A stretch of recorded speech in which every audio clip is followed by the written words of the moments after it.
Welcome to my YouTube channel. இன்னைக்கு நம்ம சூப்பரா நல்ல டேஸ்டியா நம்ம ஈஸியா குயிக்கா வந்து கலகலா பண்ண போறோம். கம்மியா இன்கிரிடியன்ட் கம்மி குவாண்டிட்டி வச்சுட்டு நம்ம ஈஸியா குயிக்கா பண்ண போறோம். இந்த கிறிஸ்மஸ் ஸ்பெஷாலிட்டில கிறிஸ்மஸ் மந்த் இது அதுக்கோசரம் ஜாஸ்தி இல்ல கொஞ்சமா வச்சுட்டு நம்ம ஈஸியா பண்ண போறோம். வாங்க பார்க்கலாம் இதுக்கு தேவையான பொருள் என்னன்னு. ஒரு பெரிய பராத் வச்சுக்கின்னு அதில் ஒரு கப் அளவு பெரிய கப்பு ஒரு 200 கிராம் அளவு இருக்கும் மைதா சேர்த்துக்கலாம். அதில் பாதி வந்து சுகர் உங்களுக்கு எவ்வளோ தேவை இருக்குதோ அவ்வளோ சேர்த்துக்கலாம். கொஞ்சம் சால்ட்டு, கொஞ்சம் 1/4 டீஸ்பூன் பேக்கிங் பவுடர் சேர்த்துட்டு நல்லா மிக்ஸ் பண்ணி விட்டுக்கலாம். ஃபுல்லாக நான் கொஞ்சமாக தான் காமிக்கிறேன், அதுக்கோசரம் தான் நான் குவான்டிட்டி கம்மி வச்சுக்கிறேன். 2 பீஸ் அளவு பட்டரு நல்லா மெல்ட்டு பண்ணி சேர்த்துக்கலாம். சால்ட்டட் பட்டர் தான் சேர்த்துக்கிறேன், அதுக்கோசரம் சால்ட்டு கொஞ்சம் கம்மி சேர்த்துக்கலாம். நல்லா மிக்ஸ் பண்ணி விட்டுடலாம் ஃபுல்லாக. இதுக்கு மேலே நம்ம கொஞ்சம் கொஞ்சமாக பால் சேர்த்துக்கலாம். நான் குட் லைஃப் பால் தான் யூஸ் பண்ணுறேன். நீங்கள் வேணும்னாக்கா தேங்காய் பால் கூட நீங்கள் சேர்த்துக்கலாம். இதில் இப்போ கொஞ்சம் கொஞ்சமாக பால் சேர்த்து நல்லா மிக்ஸ் பண்ணி விட்டுக்கலாம் ஃபுல்லாக. பாருங்கள், இந்த அளவுக்கு கொஞ்சம் மிக்ஸ் பண்ணலாம், கொஞ்சம் பால் சேர்க்கலாம்.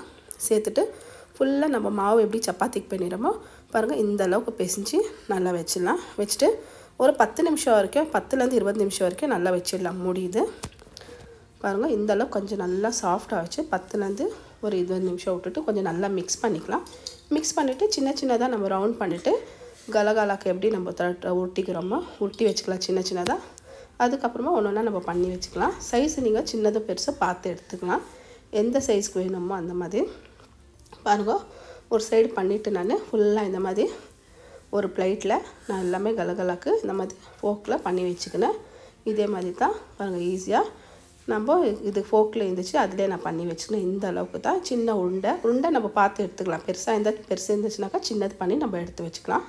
பாருங்கள், ஒரு பிளேட்டில் 2 சைடு பிளேட்டில் நான் எல்லாமே கரெக்டாக பண்ணி எடுத்து வச்சுக்கினேன். இப்போ நம்ம எண்ணெய் காஞ்சனா ஒன்றா சேர்த்து நம்ம எல்லாமே பண்ணி எடுத்துக்கலாம் ஃபுல்லாக. ஆல்ரெடி நான் ஒரே வாட்டி பண்ணி எடுத்துட்டேன். கொஞ்சம் இது செகண்ட் பேட்ச் தான் போட்டுக்கிறேன். பண்ணிவிட்டு நல்லா நம்ம திருப்பி விடலாம். கொஞ்சம் கலர் சேஞ்ச் ஆகட்டும்.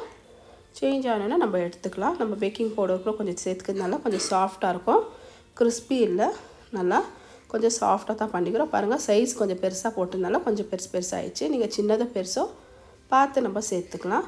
பாருங்கள், ஆறணுன்னா நம்ம ஒரு டிஷ்யூ பேப்பரில் சேர்த்து வச்சுட்டு சில்லுன்னு ஆனோன்னா ஒரு டப்பாவில் போட்டு மூடி வச்சிட்டோம்னாக்கா நம்மளுக்கு இது நல்லா ஒரு 10லேருந்து 20 நாள் வரைக்கும் நல்லா வரும்.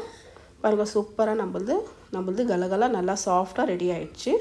பாருங்கள், இந்த மாதிரி எடுத்து பார்த்தாலும் நல்லா சாஃப்டாக இருக்குது. பாருங்கள், பிரித்து பார்த்தாலும்.